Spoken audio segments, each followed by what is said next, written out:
saya pernah ngalamin dan saya pernah tuh merasa juga. Saya sebagai istilah kata udah kayak onasis lah ke zaman dulu. Duit datang sama saya sendiri.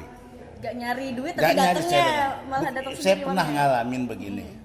Saya sebagai pencipta, ada produser, ada orang-orang banyak bikin master, waktu zaman dulu tawarkan ke produser.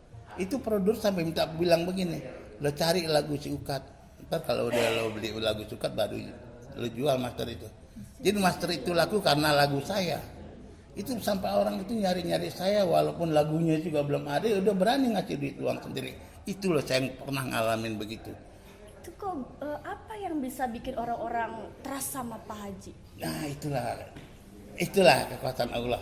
Allah kadang-kadang kasih rezeki ke manusia itu kadang. Tapi saya tuh salah jalan. Kenapa salah jalan ini? Iya saya akuin dulu masih zaman itu dengan banyak uang begitu saya juga kadang-kadang udah lupa apa yang Allah kasih ke rezeki. Saya ambur-ambur nyawer dan saya akuin begitu. Nyawer gitu. Guys. Nah itulah seniman. Maka kalau saya bilang itu saya bilang seniman bilang. Saya seorang seniman, orang udah kenal saya atau enggak, orang udah top saya ke orang top. Saya naik kereta masih mau numpang begini, saya diangkut masih mau duduk begini. Saya nggak ada rasa malu. Saya adalah saya. Pak Haji Ukat tetap Pak Haji Ukat ya, humble. Nggak kurang, nggak lebih. Nggak kurang, nggak lebih. Pak Haji kan udah menciptakan banyak lagu, banyak artis juga yang top gitu kan. Ada Bunda Rita, Bunda Elvi, Uut gitu kan. Nah, ada berapa bisa dihitung nggak ada berapa ratus penyanyi yang udah Pak Haji buatin lagunya, dan dari sekian banyak penyanyi ada gak yang punya pengalaman tidak mengenakan dengan Pak Haji? Kalau penyanyi sih saya bingung tuh. Banyak bener dulu kan orang-orang pada banyak bikin master. Pernah saya juga dapat proyek satu dari Zakaria Mahmud, wali kota Tangerang. Dia bikin lagu buat calon istrinya. Itu bayar pakai dolar sama saya tuh. Pakai dolar? Udah dolar tahun berapa Pak? Iya, itu sampai besar tuh dari bayar karena dia kan waktu itu masih lumayan lah dia jadi wali kota Tangerang. Saya pernah ngalamin begitu. Dan penyanyi itu banyak lah. Banyak. Yang dari DPR, banyak orang-orang pada ya itu saya cerita order saya tuh dulu nggak kehitung. Saking banyaknya. Dan yang sekarang ini berhasil banyak lah, termasuk Iisnya, termasuk Geritanya, semua itu. Kadang-kadang yang mereka termasuk ya Erni Abe, ya sampai Dewi Persik itu dari pertama saya bawa teng gitu. Dewi Persik dulu sampai nyanyi itu pakai baju hitam sampai dulu pakai baju begini terus loh, dandanan sampai begitu sampai saya dandanin sampai dia jadi orang, sampai dia berhasil. Oh berarti Dewi Persik juga diberikan sama. Ya, iya. Dari nol lah saya. Belum panggung dia. Masih waktu itu temen saya melalui Pak Surik itu bilang ke saya, "Kat, ini gua ada penyanyi, tolong orbitin nih satu kampung mau gua di Jember." Iya. Nah, saya bawa ke situ dulu, saya coba masih gemeteran dulu. Sampai saya orbitin sampai jadi sampai saya bawa teman-teman saya untuk ngelatih Dewi Persik di rumahnya, di rumah Pak Surip ini. Jadi di balik Dewi Persik yang sudah ngetop sekarang ada Pak Haji Ukat yang menaikkan itu ya. Tapi dia sama saya selalu manggil ayah. Manggilnya? Iya, selalu hormatin saya ayah. Walaupun saya tahu Rita, walaupun saya tahu Elvi, walaupun si Uut, bagaimana dia Uut dulu. Sampai dia bikin lagu darahnya mesin nggak ada yang cocok buat saya. Bikin lagu putih panggung langsung meledak. Itu meledaknya itu Uut kalah.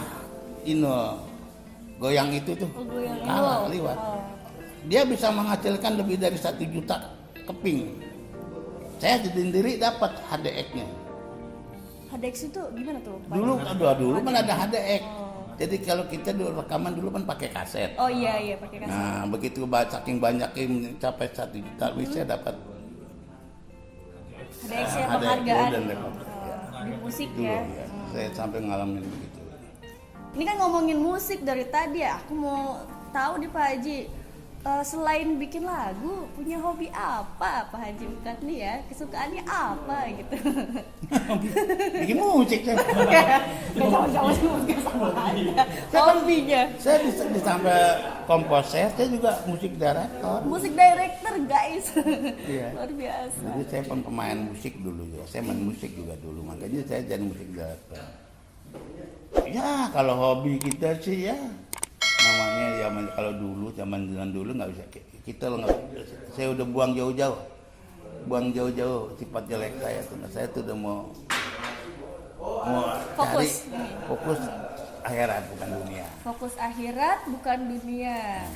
Tapi banyak karya-karya Pak Haji yang banyak memberi rezeki juga untuk orang-orang, kan lagu-lagunya banyak dipakai di panggung-panggung gitu kan. Itu alhamdulillah. Saya udah setua ini masih ada orang yang senang, termasuk yang sekarang saya baru bikin nih buat Nasar. Seperti mati lampu. Itu bukan punya Pak Haji. Ini baru viral sekarang. Gimana tuh Pak Haji? Apa itu? Ada yang lagi baru viral, baru 1 hari itu udah 50.000.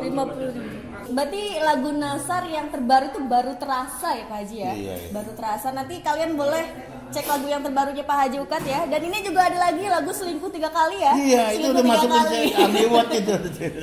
Udah masuk Ami Award itu. Udah masuk. Ya, nanti kita bakal ngobrol juga ya.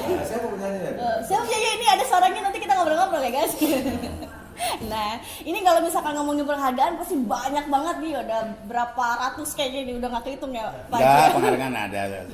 Udah ya kira-kira bang 30-40-an lah ada. 3-40 guys, gue satu aja kagak ada. bukan anaknya ya. Ini ya berarti jadi juri AMI Award juga Pak Haji Ukat ya. Itu bukan baru, saya udah 8 tahun jadi AMI Award, juri AMI Award. 8 tahun jadi juri AMI Award. Iya. 8 tahun jadi juri AMI Award.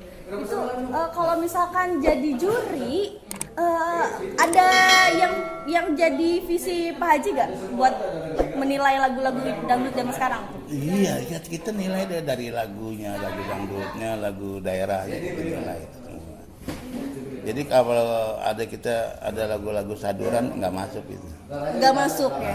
Jadi ketahuan ya, ini ada dikit juga ketahuan gitu kalau misalkan ada contekan atau jiplakan gitu ya. Luar biasa, berarti kupingnya Pak Haji ini sudah sangat peka sekali dengan musik. Tahu yang menjiplak sama yang enggak tuh meskipun sedikit, luar biasa memang. Oke, kalau misalkan melihat perkembangan musik dangdut Indonesia, genrenya dan segala macam nih Pak Haji, ada harapan nggak sih untuk musik dangdut kedepannya dari pencipta lagunya bahkan penyanyinya? Saya sih begini ya, saya terang-terangan. Kita dengan adanya kemajuan ini, dari digital nih maju itu sebetulnya banyak yang kurang.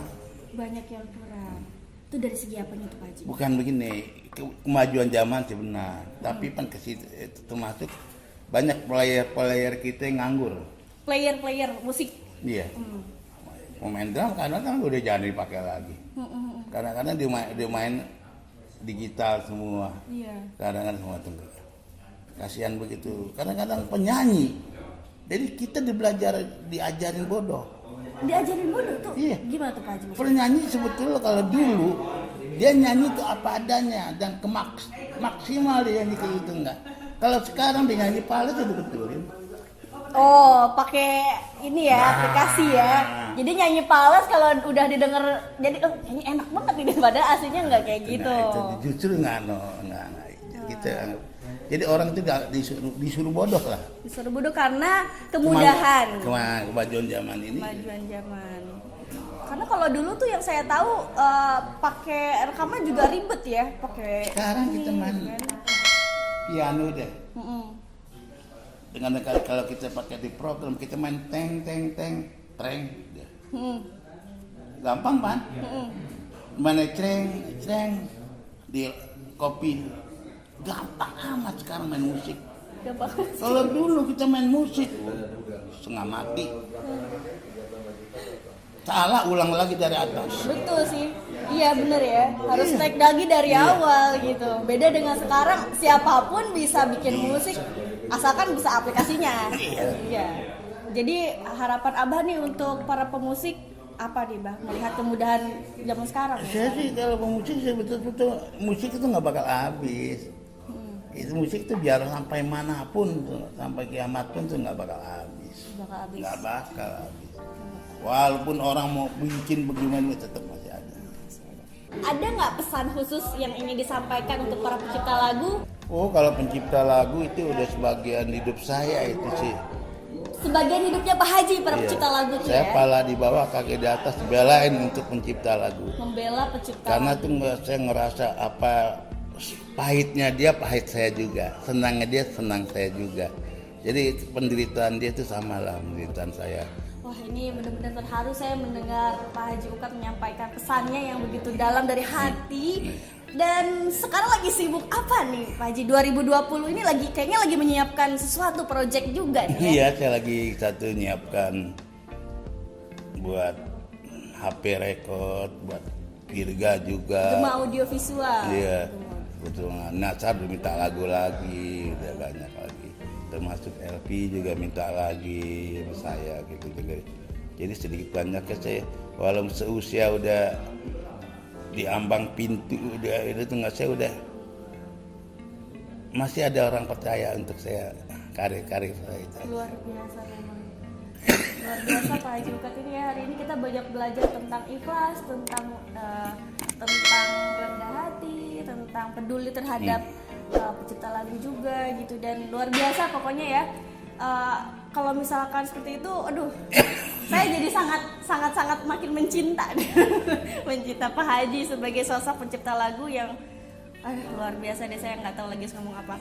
Terima kasih Pak Haji hari ini udah ngobrol-ngobrol bareng aku di channel ini. Dan teman-teman ini tadi dia udah ngobrol bareng sama Pak Haji Ukat, tapi kita nggak akan berhenti di sini karena kita akan lanjut ngobrol-ngobrol bareng Om Roni Virga, selingkuh 3 kali. Penasaran gimana orangnya? Jangan kemana-mana, tetap di channel ini.